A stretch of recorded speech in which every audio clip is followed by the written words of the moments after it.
Bora direto ao ponto. Hoje o nosso foco é uma análise bem estratégica do O&O, que é um dos maiores nomes na narrativa de Real World Assets, ou RWA. A gente vai destrinchar a oportunidade, o crescimento e, o que é crucial, os riscos que podem, no fim das contas, definir o futuro desse investimento. E olha só, a gente já começa com a pergunta que define a escala da ambição por trás de tudo isso. Será que é possível construir o equivalente a uma gigante como a BlackRock, só que de forma nativa, dentro da blockchain? Pois é, essa é a grande promessa do Ondo, e é exatamente essa tese de investimento que a gente vai analisar bem a fundo agora. Então, para organizar nossa análise, este aqui é o roteiro. Primeiro, a gente vai entender a tese, a ideia de trazer o Wall Street para a blockchain. Depois, vamos ver a liderança e a adoção do Ondo. Em seguida, um ponto crítico, a falha do token. Daí, a gente analisa os cenários de investimento e, por fim, chega no veredito final. Beleza, vamos mergulhar na ideia central. O que move o Ondo é uma tese que é, ao mesmo tempo, simples e, nossa, extremamente poderosa. A ideia é trazer o coração do mercado financeiro tradicional, sabe, com toda aquela liquidez, todos aqueles produtos, para dentro do ecossistema cripto. E o conceito-chave por trás disso é o RWA, ou Real World Assets, ativos do mundo real. Basicamente, o que a Ondo faz é pegar ativos tradicionais super estabelecidos, pensa aí em títulos do Tesouro Americano, e transformar eles em tokens digitais. E por que isso é legal? Porque permite que esses ativos sejam negociados 24 horas por dia, 7 dias por semana, com muito mais eficiência e transparência. Na prática, isso vira o quê? Vira produtos como o SG, que é um token que representa a posse de títulos do Tesouro, ou o SDY, que é tipo uma stablecoin que gera rendimentos.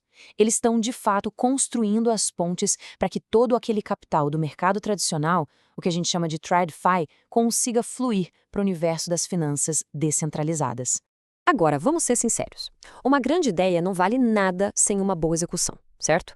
E é exatamente aqui que a análise do Ondo começa a ficar impressionante, porque os números mostram que eles não estão só no campo das ideias, eles estão dominando o mercado. E o primeiro grande sinal disso é a adoção massiva. O valor total bloqueado na plataforma, o famoso TVL, já passou da casa dos bilhões de dólares. Para quem está de olho em investir, isso é um sinal muito claro de confiança do mercado. Mostra que os produtos do Ondo têm uma demanda real e mais, uma demanda que não para de crescer. E esse gráfico aqui, nossa, ele ilustra esse ponto de uma forma muito clara. O Ondo controla quase 60% de todo o mercado de títulos tokenizados. Eles não são só mais um na multidão, entende? Eles são o líder absoluto do setor. E essa liderança de mercado é um fator simplesmente crítico em qualquer análise de investimento. Tá, mas qual é o segredo desse sucesso todo?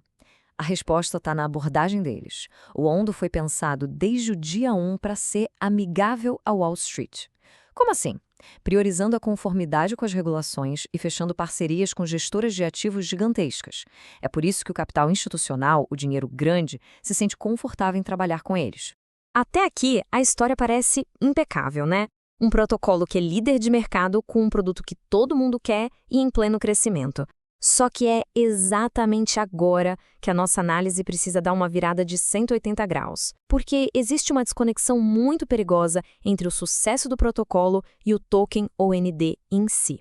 E essa imagem aqui resume o conflito perfeitamente. Pensa só, de um lado, a gente tem um protocolo que é líder de mercado, com bilhões em ativos e uma adoção que só cresce. Do outro lado, um token com pouquíssima utilidade real, sem nenhum mecanismo para capturar o valor desse sucesso e que ainda por cima enfrenta desbloqueios massivos. É um paradoxo.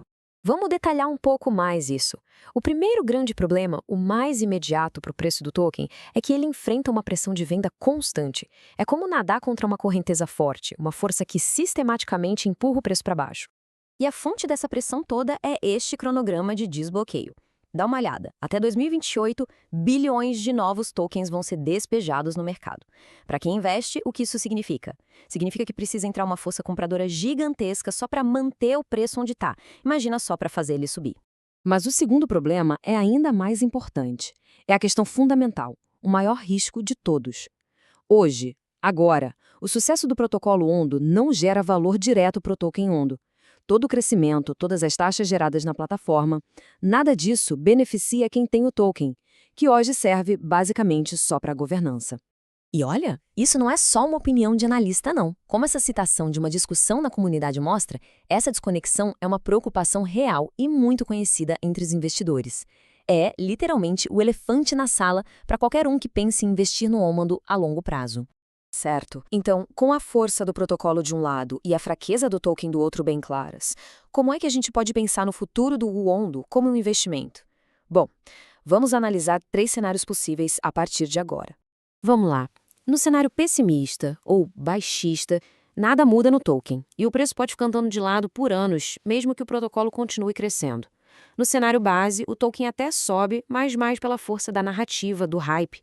Agora, o cenário otimista, o altista, que é o que todo mundo espera, depende de uma única coisa: que a equipe implemente finalmente uma forma do token capturar o valor que o protocolo gera.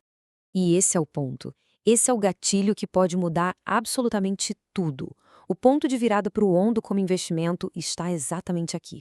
Se a governança decidir que uma parte das taxas geradas pelo protocolo vai ser distribuída para quem tem o token, aí o jogo vira completamente. Isso finalmente alinharia o sucesso do protocolo com o bolso de quem investe. Beleza, para a gente fechar, vamos juntar todas essas peças do quebra-cabeça e chegar a um veredito claro e objetivo sobre a tese de investimento no Ondo. Olha, o Ondo é o que a gente chama de uma aposta assimétrica clássica. O que isso quer dizer? Que o lado positivo é imenso. É a chance de se tornar a infraestrutura do sistema financeiro do futuro, mas o lado negativo também é muito claro. As fraquezas do token são críticas e podem sim impedir que esse potencial todo se realize. O retorno pode ser gigante, mas o risco também é muito real. No fim das contas, depois de toda essa análise que a gente fez, a decisão de investir ou não se resume a como cada um responde a uma única pergunta. Uma pergunta fundamental sobre o futuro desse projeto. A pergunta é: Ondo vai conseguir evoluir para se tornar a tal BlackRock on-chain, finalmente capturando o valor real para o seu token e se tornando um dos grandes ativos desse ciclo?